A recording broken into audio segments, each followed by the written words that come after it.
You ask Tiger to solve. This deals with linear equations with one unknown. The final result is p equals 1. Let's solve it step by step. Simplify the expression. Expand the parentheses.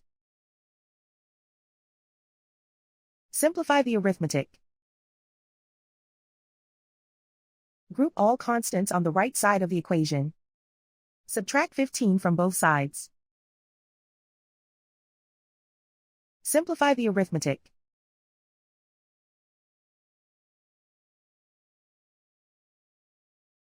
Isolate the p.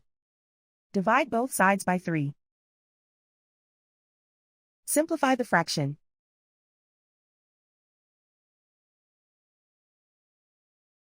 And so the final result is p equals 1.